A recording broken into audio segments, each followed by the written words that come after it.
Ndugu wahariri na waandishi wa habari, ili miundombinu muhimu ya TEHAMA iweze kulindwa, ni lazima kwanza itambuliwe kwa kuzingatia vigezo vilivyowekwa kisheria.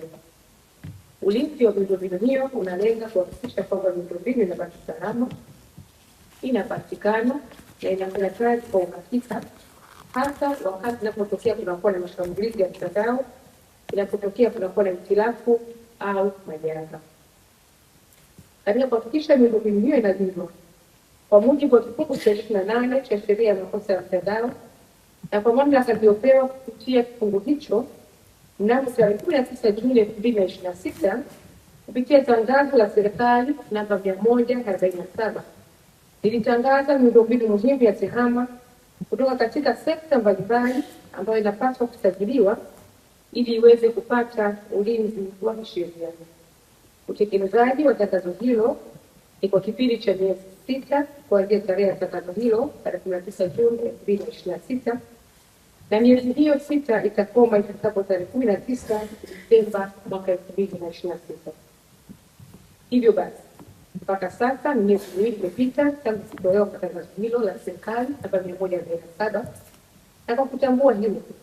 wizara imeona ni vyema pia itoe taarifa hii kwa umma kupitia ndugu zangu wahariri na waandishi. Ndugu wahariri na waandishi wa habari, nipende kutoa rai kwa sekta zote kama nilivyozieleza zenye miundombinu muhimu ya TEHAMA kuisajili miundombinu hiyo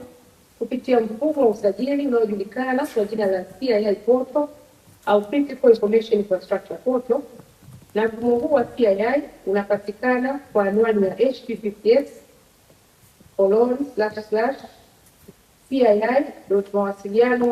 https://cii.mawasiliano.go.tz, ambapo mmiliki au mwendeshaji wa miundombinu atatakiwa kufungua akaunti kwenye mfumo kabla ya kuanza kujaza taarifa za miundombinu au miundombinu yake. Vilevile, kupitia miongozo mitano iliyotaja awali, itarahisisha kupata uelewa wa namna ya kutekeleza swala hili au sharti hili. Pamoja na miongozo hiyo iliyotaja awali mitano,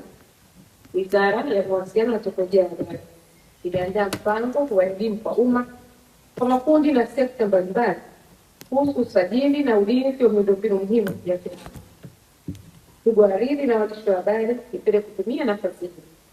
kuwasihi wamiliki wote wa miundombinu muhimu ya TEHAMA kushirikiana kwa karibu na timu yetu ya wataalamu kutoka Wizara ya Mawasiliano na Teknolojia ya Habari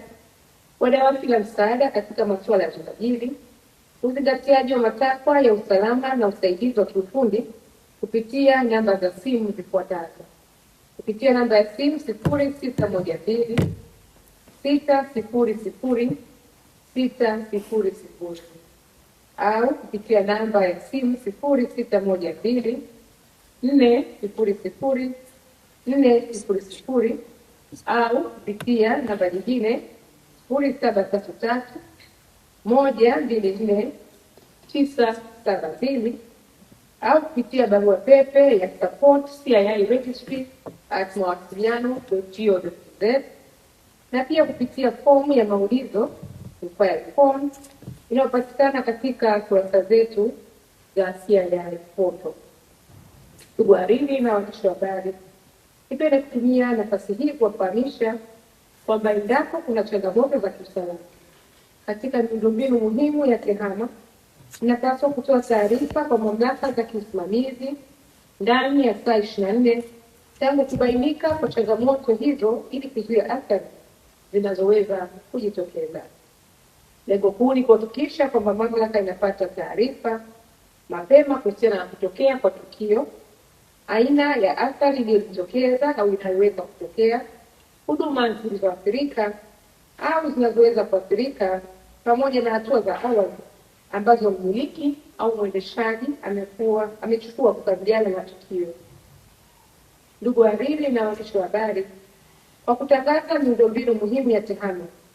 imeweka msisitizo kuwa kwa yeyote atakayebainika kutenda kosa la uharibifu wa miundombinu muhimu ya TEHAMA kwa mujibu wa kifungu cha 29 cha sheria ya makosa ya mtandao ya mwaka 2015, kimeweka wazi kwamba mhusika atapata adhabu ya kulipa faini isiyopungua shilingi za Kitanzania milioni 100 au mara 3 ya hasara iliyosababishwa au kifungo kisichopungua miaka 5 au vyote kwa pamoja, ikiwemo faini pamoja na kifungo, kwa kuwa uharibifu wa miundombinu hiyo unaweza kusababisha athari za kiusalama, kiuchumi na kijamii.